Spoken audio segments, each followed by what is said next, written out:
Bismillahirrahmanirrahim. Assalamualaikum warahmatullahi wabarakatuh. Pada akhir zaman ini banyak orang yang sudah tersingkir dalam mempelajari keislamannya, atau juga tidak mau memperdalam pelajaran keislamannya, keimanannya. Sehingga banyak yang tanpa terasa, tanpa dia sadari bahwa imannya itu sudah terkontaminasi dengan penyakit. Kita kan selama ini memahami atau mendeteksi, sering memeriksa ya penyakit-penyakit yang ada di jasmani kita. Jika kita sakit gigi, Masya Allah. Jika kita sakit sesuatu dalam tubuh kita, langsung kita periksa ke dokter. Tapi apakah kita pernah memeriksakan batin kita, iman kita, sakit atau sehat? Ya, penyakit batin, penyakit iman itu ada, bahkan bisa menyebabkan penyakit jasmani yang lebih parah. Ya, sumber daripada penyakit jasmani adalah pikiran. Kalau pikiran mumet, nah penyakit kumpul dah tuh. Pikiran banyak, pikiran pusing, penyakit kumpul. Karena kenapa pikiran pusing? Karena imannya tidak terasah, imannya sakit. Karena imannya sakit, pikiran jadi banyak, kurang kepasrahan kepada Allah, kurang ketawakalan kepada Allah, bingung minta sama siapa. Akhirnya kumpul penyakit jasmani. Setelah kumpul penyakit jasmani menjadi asbabul lil maut, menjadi sebab-sebab kematian. Begitu sobatku ya. Jadi sumbernya adalah penyakit batin, penyakit iman. Apa sih penyakit iman tersebut? Di antaranya adalah an-nifaq. Apa itu an-nifaq? Yaitu munafik. Munafik ini bermuka dua. Dalam surah Al-Baqarah Allah sudah menjelaskan tuh. Ya. Wa idza laqul ladzina amanu qalu amanna wa idza khalau ila syayatinihim qalu inna ma'akum innama nahnu mustahzi'un. Allahu yastahzi'u bihim wa yamudduhum fi tughyanihim ya'mahun. Ulaika alladzina ishtarawud dhalalata bil huda fama rabihat tijaratuhum. Ya, di sini. Jadi munafik itu adalah penyakit hati, penyakit iman, penyakit batin yang sangat berbahaya. Sekarang banyak orang yang mengaku Islam tapi menjelek-jelekan Islam. Banyak, ya Allah, semua manusia di hadapan Allah sama. Baik yang sipil, pejabat, ataupun katakan jenderal sekalipun, di hadapan Allah sama. Inna akramakum indallahi atqakum. Yang paling mulia adalah yang bisa bertakwa, yang paling bertakwa. Apa itu bertakwa? Imtisalu awamirillah wajtinabu nawahihi. Menjalankan perintah Allah, menjauhkan larangan-larangannya. Sekaligus juga ada kemunafikan, ya. Ini yang Masya Allah luar biasa. Penyakit yang tanpa disadari sudah parah. Nah makanya kita harus bagaimana? Kita harus banyak-banyak berintrospeksi, ya. Terus juga mengkontemplasi diri. Banyak-banyak beristighfar kepada Allah Subhanahu wa Ta'ala, menyadari, ya Allah, sehatkanlah hatiku, sehatkanlah imanku, ya Allah. Dengan apa? Dawu mardokum bila ilaha illallah. Obatilah penyakit hatimu dengan la ilaha illallah. Zikir kepada Allah. Munafik atau bermuka dua, ya. Idza hadasa kadzabani. Ciri-cirinya munafik nanti kita juga akan bahas, ya. Jika dia berbicara dusta, jika diberikan amanah berkhianat. Tuh, ya. Ini diantaranya. Nanti kita jelaskan. Di antara bagian munafik itu ada dua, ada munafik besar, ada nifak besar, ada nifak kecil. Nifak besar, yang dimaksud dengan nifak besar adalah nifak i'tiqad, nifak keyakinan, yaitu seseorang yang menampakkan keislaman dan menyembunyikannya kekafirannya. Ya, dia Islam tapi tertutup dengan kekafirannya. Dalam arti dia tidak mengakui bahwa dia kafir, ya, tapi keislamannya, wah saya Islam, tapi perilakunya kafir. Ini naudzubillah.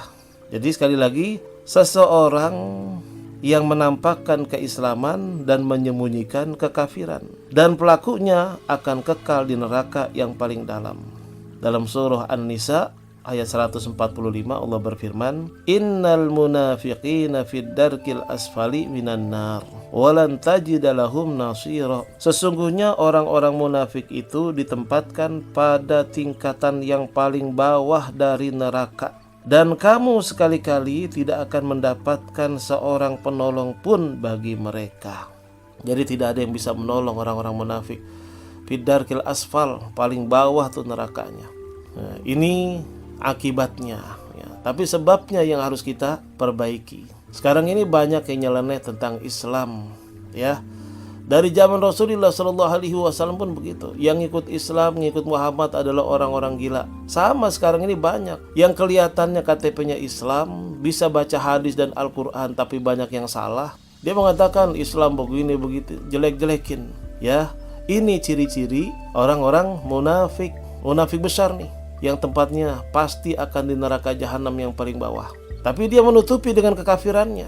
Saya Islam, tapi saya nggak suka dengan Islam. Nah, begitu dengan ajaran-ajaran Islam, Islam radikal, Islam fundamental dan lain sebagainya. Na'udzubillah min zalik. Biarin urusan dia sama Allah. Kita cuma tersenyum aja. Ya, dalam surah Al-Mutaffifin Allah berfirman tuh, ya, sekarang mereka mengejek-ngejek kita. Tapi nanti mereka mengejek-ngejek kita, ngelihat kita dari gedung yang tinggi, terbahak-bahak, wah umat Islam kecil, umat Islam hina. Tapi nanti alal araiki yanzurun, ya, nanti di akhirat kita juga akan melihat mereka yang lagi disiksa sementara kita duduk di dipan-dipan surga, ya, di renda-renda surga yang penuh dengan kenikmatan, ngelihat mereka lagi disiksa. Itu naudzubillah min zalik. Lebih terhina lagi di hadapan Allah. Allahu yastahzi'u bihim wa yamudduhum. Ya, orang-orang yang begitu tuh bukan mereka mengejek kita, tapi mereka sedang mengejek diri sendiri. Dan Allah Subhanahu wa taala mengejek mereka. Allah sendiri yang akan membalasnya, bukan kita. Ya, Allahu yastahzi'u bihim. Allah yang meledek mereka tuh. Wa yamudduhum fi tughyanihim. Kemudian Allah biarin, panjangin terus, ulur kemunafikannya, ya, dikasih umur panjang, dikasih rizki yang luas, diulur sama Allah. Wa yamudduhum fi tughyanihim, di dalam kemunafikannya, ya. Dan mereka tidak akan pernah mendapatkan petunjuk dari Allah Subhanahu wa ta'ala. Tanpa mereka sadari, Masya Allah, ini luar biasa. Hidup cuma sementara sobatku. Hidup cuma sementara. Yang kita akan bawa cuma satu, yaitu iman. Yang mengikuti kita, yang mengikuti nih amal soleh. Amal soleh dan amal buruk. Paling berapa tahun kita hidup di dunia.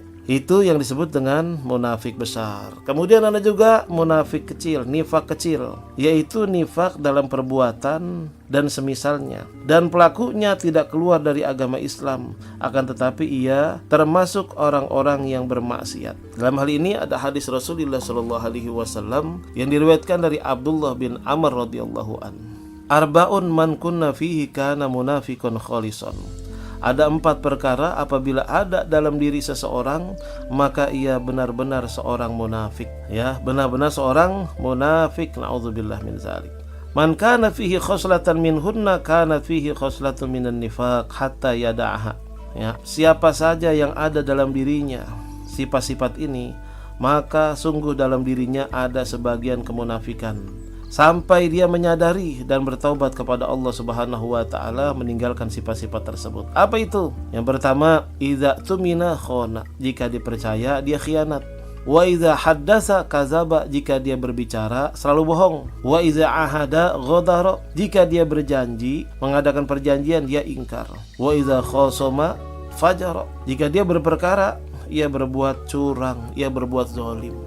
Ini diantara sifat-sifat orang munafik yang dia harus bertaubat kepada Allah Subhanahu wa ta'ala. Apa saja tadi saya ulangi lagi, sifat-sifat munafik jangan sampai ada dalam diri kita. Jika ada, kita segera bertaubat dan memperbaikinya, meninggalkan sifat-sifat tersebut. Yang pertama, idza tumina khona, jika dipercaya dia berkhianat. Wa idza haddasa kazaba, jika dia berbicara selalu dusta. Wa idza ahada ghadara, jika dia mempunyai perjanjian dia mengingkarinya. Wa idza khasama fajara, jika dia mempunyai perkara atau urusan dia selalu berbuat curang, zalim. Ini tanda-tanda orang munafik, tanda-tanda orang munafik yang mudah-mudahan tidak ada dalam diri kita. Kalau kita lihat sekarang ini berkaca, Masya Allah, banyak orang munafik mengaku Islam tapi merugikan, tapi memerangi Islam. Na'udzubillah min zalik, dengan kata-katanya, dengan perbuatannya. Biarin urusan dia sama Allah. Kita cuma liatin aja. Yang penting kita istiqomah terus dalam beribadah kepada Allah Jalla Jalaluh. Kurang lebihnya dari saya Al-Fakir Haji Muhammad Amin Nasri, mohon maaf. Hadanallahu wa iyyakum ajma'in. Wassalamualaikum warahmatullahi wabarakatuh.